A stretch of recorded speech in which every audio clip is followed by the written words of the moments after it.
is up? Get a little fresh tunes going, man. Get some fresh tunes going in here on this live. Let's see. Let's get some fresh tunes going.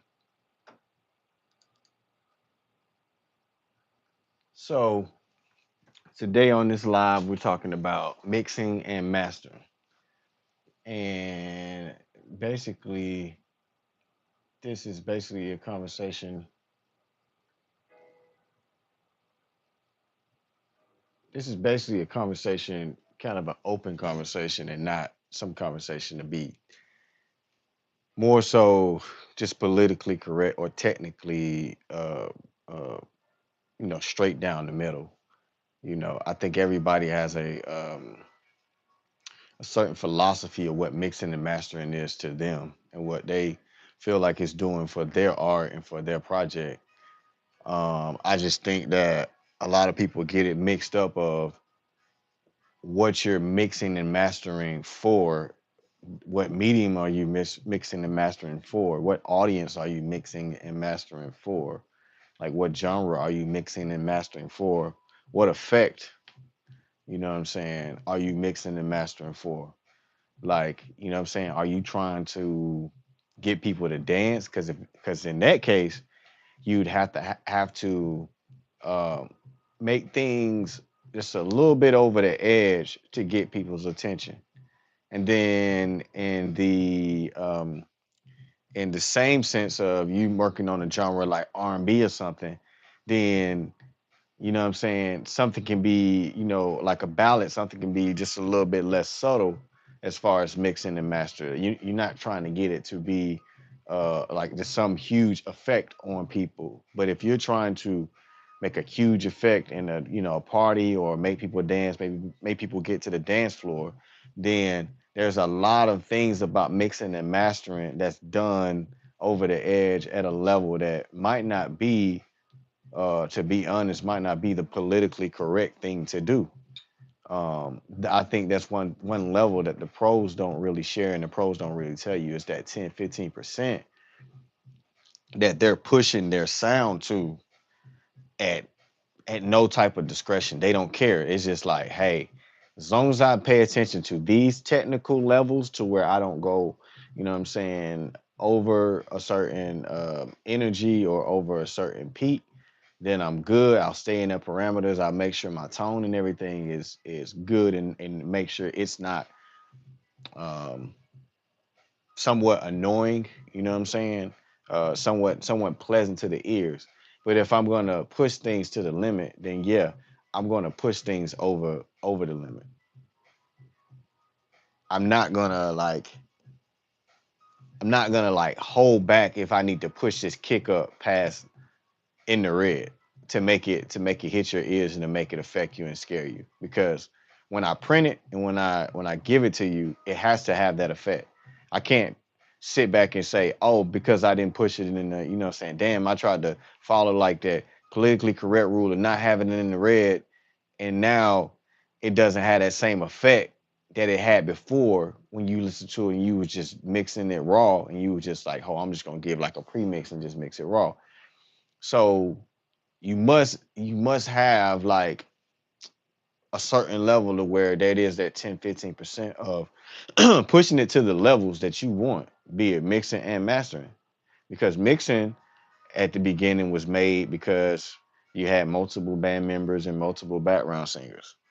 At first when it was just recorded on just a straight monogram, then you would just have a freaking what is it?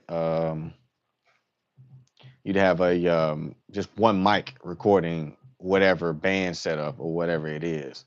And so it's just in straight mono and it just records it and it just tracks it to wax. And then you just play that back and that's the recording. It's just one recording. And then it became a time where you got multi-track recordings because you got multiple bands and multiple mics need to be set up and multiple outlets need to be set up.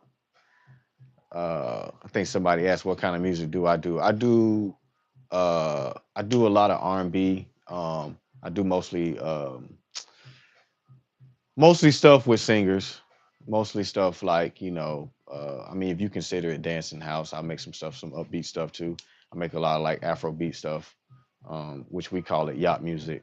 It's our own kind of like spin and rendition on it. We've been at that for about 5 years though. If you can date us back with yacht music volume 1 coming out in 2020. So um, yeah, we've been doing stuff like that for a little while. But I worked with an artist from Nigeria some years ago. That's how I kind of got into doing that kind of style and genre of music. But I mostly work with singers mostly most of the time. I rarely work with hip hop or rappers. It's been early on in my like music venture career working with rappers and having a little bit of success. You know, couple of like independent placements with people that not mainstream, but they were trying to venture to mainstream stuff. But they got music from me. You know what I'm saying? Certain fees were paid. I mean, I made a little bit of money, but not the type of level of money that you would get off of a placement of a major artist. But um, be it all, the experience and everything was great. You know, you know. So, but about back onto like the mixing and mastering. Mixing to me is trying to get all the band members to play well together and to sound well together. Just like if you're producing the song and you're producing the beat, your main goal is to get everything to cater to each other. And if some things need to be, way more louder than other things, then do that. But that's the mix. The mix is the mix. Whatever you need to do to get it done to present that expression. You know what I'm saying? So, it's just like, it's cool, but you know, it's it's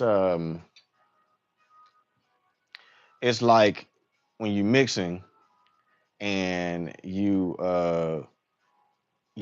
try to mix to be loud, then that's just not. I don't think that's the right concept of what mixing is. Um, we mix for everything to fit well together. Then in the process of doing that, we try to make things a little bit presented to be loud if they need to be presented that way. You know what I'm saying?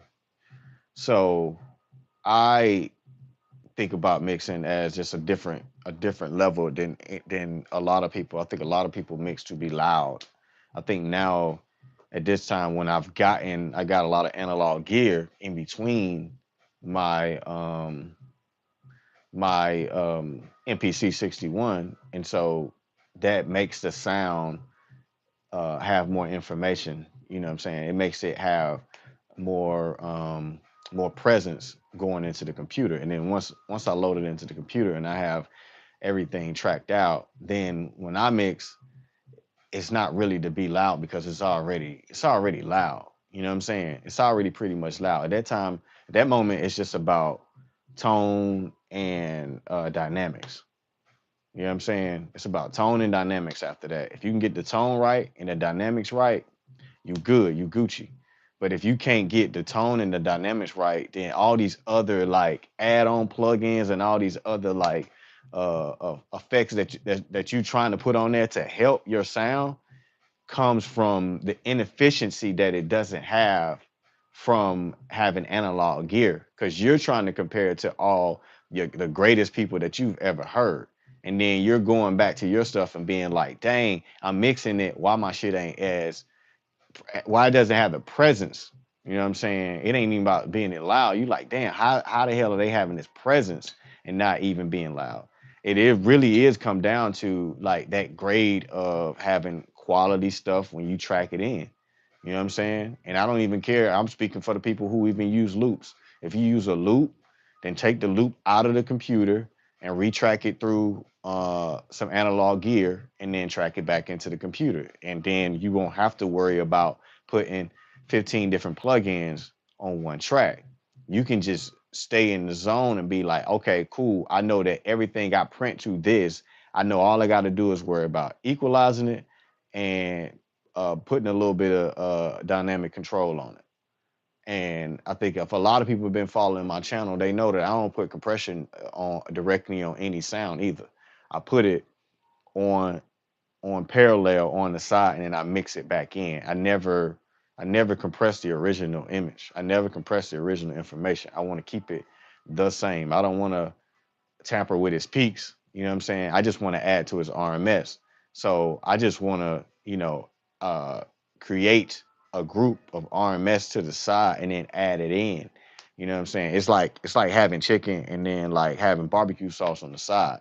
You know what I'm saying? You know what I'm saying? You don't want them to just take the whole barbecue sauce and just pour it all the way on the whole, you know what I'm saying, all the chicken. You like, nah, man, just put mine on the side, man. You know what I'm saying? Because I want to, you know what I'm saying? I want to control how much I want on it. I don't want to just have it on it and then it's just there.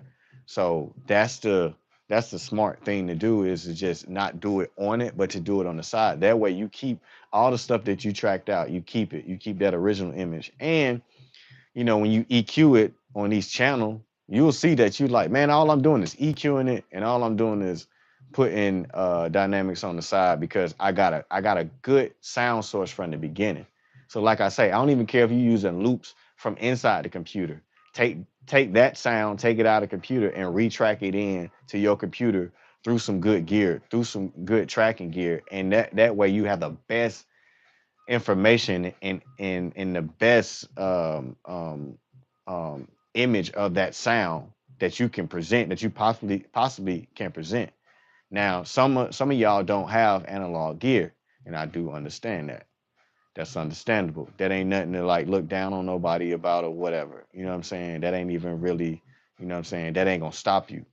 But the sound source of whatever you producing or whatever you making, if it's not good, if it's suspect, if it ain't really hitting, then it ain't gonna really put in pounds or more plugins on it.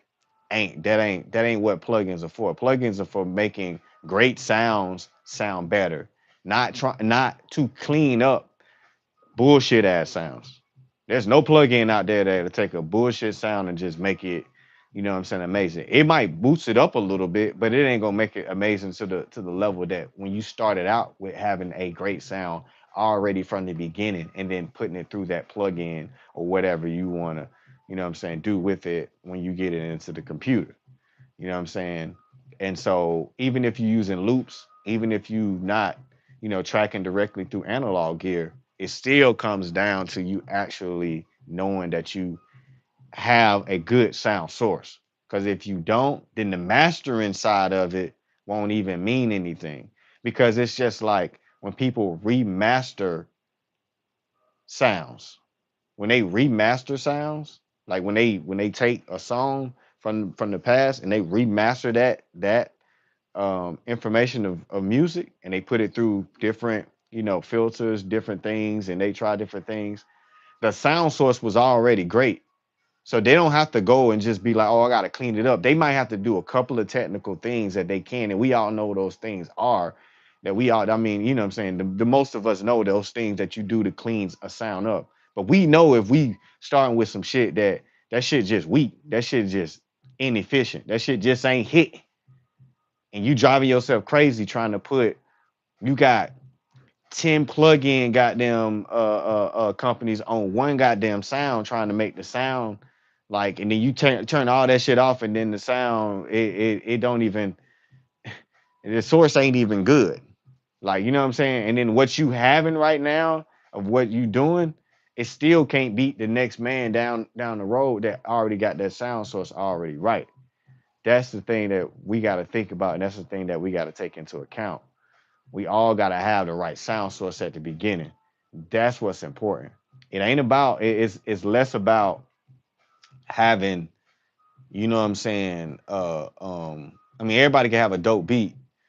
That's cool. But if you don't have the right sound source and then tracking that down the line to being able to not have to put so many plugins and stuff. You can just concentrate on the tone and the dynamics, and then being able to only have to concentrate on mixing stuff up and down and panning stuff and being satisfied with it, and then moving that down the line to the mastering, because the mastering can only do one or two things.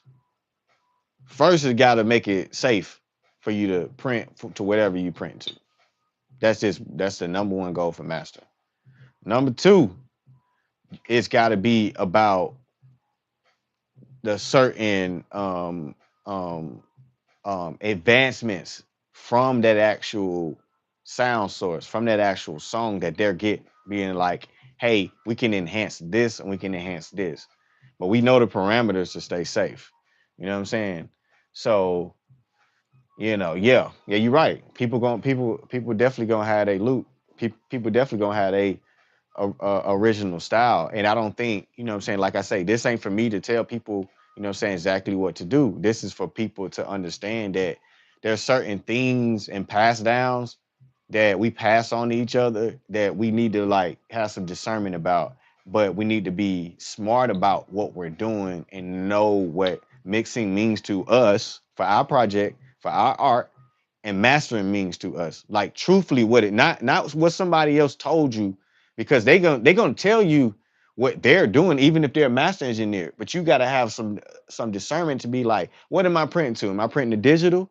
Am I really gonna release this particular song to the world, or am I just gonna just do it in my small community? Do I need that level of mastering? Do I need to pay that much level of mastering? You know what I'm saying? You gotta use your own discernment. You know what I'm saying? Because I'm gonna be honest with you, like the AI mastering is pretty damn decent. But ain't nothing like having a mastering engineer that's got analog gear, and he's got an assistant that's went through the track, and they can put plugins on this much information of the sound on just this part because it might have had a click on it or whatever to get rid of what I mean. They can work miracles and magic a lot, but it's only two things that they're doing. They're keeping you safe. You know what I'm saying? Making sure you straight, making sure you don't overload anything. They just making sure you can print to whatever you print to, and you can play, and it'll be enjoyable. Then they can give you taste, but they're doing those two things. So you gotta understand that. You know what I'm saying? It's about you knowing that like you got to do one of the, like, you know what I'm saying, like you got to know both of them to know that I'm doing one or the other for majority of what I'm trying to do for my project. Am I trying to like print to vinyl? So I'm trying to stay real safe, or am I trying to like, I'm just trying to get shit to be loud for digital, and I'm trying to like really move people. So really master this to where like nigga go to town, make that shit scare people. Like, you know what I'm saying? Like if you want to put it like that, yeah, make that shit scare people like a motherfucker. Like, oh shit, nigga, that kicking that snare, that motherfucker. That motherfucker hitting. Yeah, because I'm finna take this to a DJ to a party. I ain't even finna really print this to vinyl or tape or CD or whatever. DJ don't give a damn. He playing through a PA speaker. He just need that shit to rock. Like, or say I'm a DJ producer, so I make a lot of instrumentals. So I'm just spinning this just to play for a crowd, for a party. So it really don't have to be perfect. So I can afford to use AI mastering because I ain't trying to like print multiple albums from multiple different artists. This is just something for me independent. Now, if you like a DJ producer and you got like one song with somebody singing on it, or you doing something like that, then I would might take it to another level to have that experience.